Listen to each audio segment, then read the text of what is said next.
hindi pa nakakausap ni Joanna si Raisa, pero ang sabi niya ay kakausapin niya kung ano ba talaga yung nangyari. Pero kasi base sa mga kwento, ganun.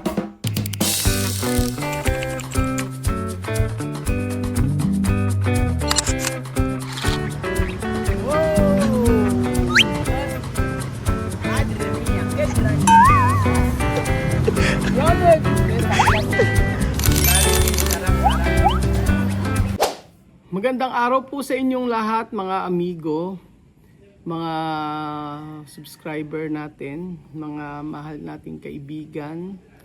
At nandito po si Kuya Raul upang maghatid sa inyo ng balita regarding po sa nangyari doon po sa may Gabon. Karating ko lang. Galing kami sa sa Palayan City, mga amigo. Meron kami inayos. So, eto. Hindi ako nakapag-vlog maghapon. Hindi kami nakita ni Wesley ngayong araw. Pero sabi ko, mamaya idadaan ako sa kanila. So, I'll make sure na kahit pa paano ay syempre kakamustahin natin kung ano nangyari. Kung hindi man makadaan, basta may pagkain sila, nag-aaral siya doon, okay na rin. Okay na yun. Basta at least alam natin na okay sila. So Joanna, hindi kami nakita. Pero ang kahapon magkakasama kami. At ang layo na napuntahan namin kahapon. Galing kami sa Pamanila kami kahapon. Galing kaming Tagaytay. Antipolo pala. Antipolo. So ito po mga amigo.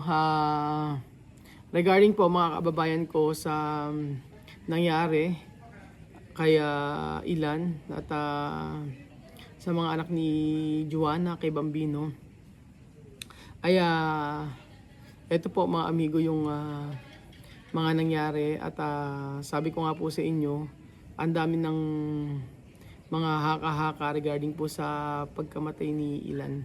So patuloy po na nagmo-move on sa ilang buwan naman po, pero may mga lumalabas na mga kwentuhan regarding po sa pagkawalan ni Ilan. So nung pong nag-decide kami na kunin yung kapatid ni La Wesley doon, agad-agad ay pinadala natin ng pera para makuha.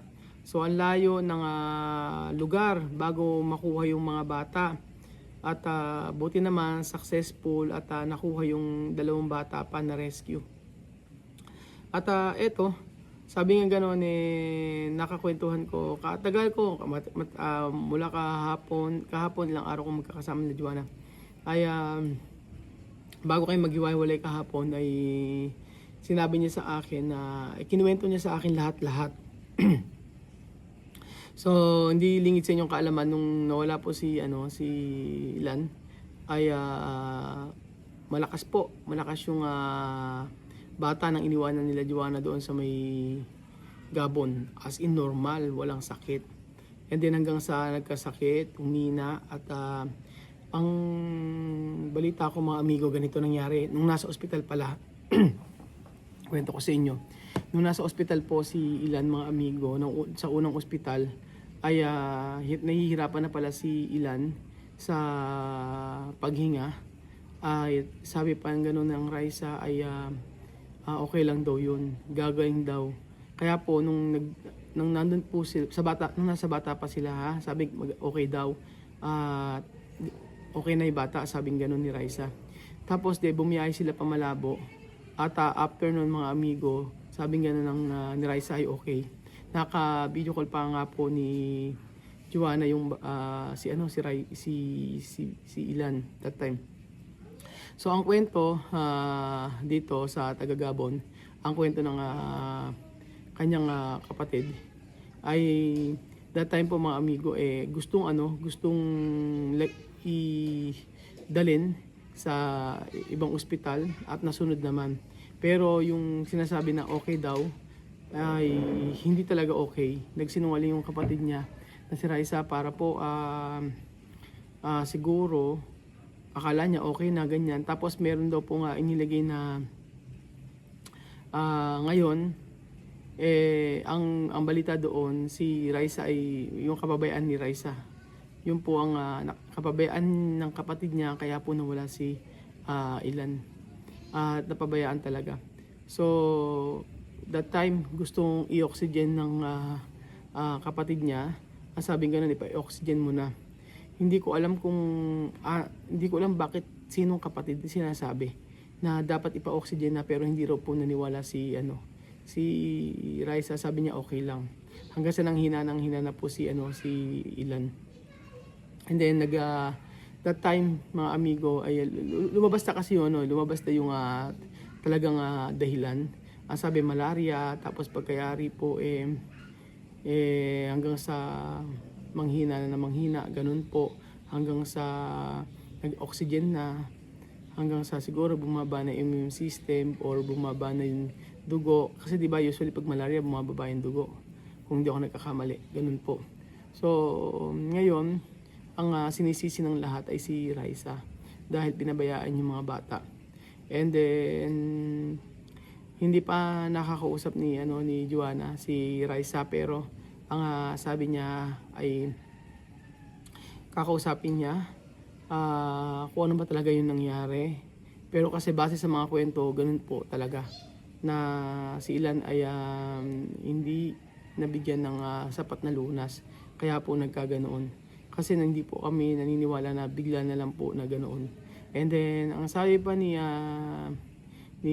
Joanna na kaya nagkaganoon dahil si Ilan ay blanco or ang tatay ay blanco, hindi siya ganun kalakas unlike sa mga African, sabing ganun. So palaisipan sa amin dati kung ano yung talagang nangyari, sabi malaria, ganyan lang. Pero sa lahat ng kwento, mga amigo, ang tinuturo ay yung kapatid ni Joanna. So sa amin po ay tapos na, pero para sa ikapapanatag ng loob, si Joanna kasi gusto malaman talaga yung mga pangyayari. Kasi iba-iba po yung kwento. Iba-iba yung kwento, ganito yung sabi ni ganyan, iba kwento ni Raisa, iba kwento ni... Nagagalit pa nga po yung Raisa that time nung inilibing, kasi siya daw yung gumastos sa ganyan, Sabi ko, paano siya? Ang laki ng pinapadala ko, sabi ko sa kanya. Tama, oo, tama ka. Alam mo ba nung time na kailangang ilipat sa ospital, di ba nagpadala ka na naman doon? So, sa lahat ng nangyari, mga amigo, talagang walang ibang sisisihin kung hindi siya, kasi sa kanya pinagkatiwala yung bata. Yun po ang totoo. And sabi ko nga po, mga amigo, sana man lang ay yung ibinibigay namin ay nagamit ng maayos. Kasi yung bata ay nangangailangan na i-hospital, hindi agad daw in-hospital. Yun, iba-iba po ang kwento, mga amigo, sa base po sa mga nakakausap ni Joanna. Pero all in all po, ang sabi ng lahat, yung Raisa daw po ang gumawa ng, siya ang salarin o siya ang naging dahilan kung bakit nagkaganon yung bata. So, pag naiisip ni Joanna yon, sabi niya, Diyos ang nakakaalam ng lahat. Diyos ang manghuhusga sa lahat. At lahat ng mga bagay na ginawa natin ay may kapalit. Sabi ni Joanna, ipinapasa Diyos ko na lang ang lahat. At alam mo, sabi ko, walang dapat sisihin sa nangyari, dahil lalong sasama ang loob mo. Sabi ko sa kanya gano'n, kasi nagkatiwala ka sa kapatid mo Meaning, yung pagtiwala mo sa kapatid mo ay buong puso. Sabi ko, para maka-move forward ka, ang dapat mong gawin ay magpatawad. Yun ang sabi ko. Magpatawad at tanggapin na lang yung katotohanan. Sabi ko sa kanya ganun. Sabi niya, oo, totoo yung sinabi mo. Ang gusto ko lang naman ay para mapanatag ang loob ko kung ano ba talaga yung totoo na yung nangyari. So, nalaman niya na yung nangyari. Kaya, ngayon ay sabi niya unti-unti makakalimot siya.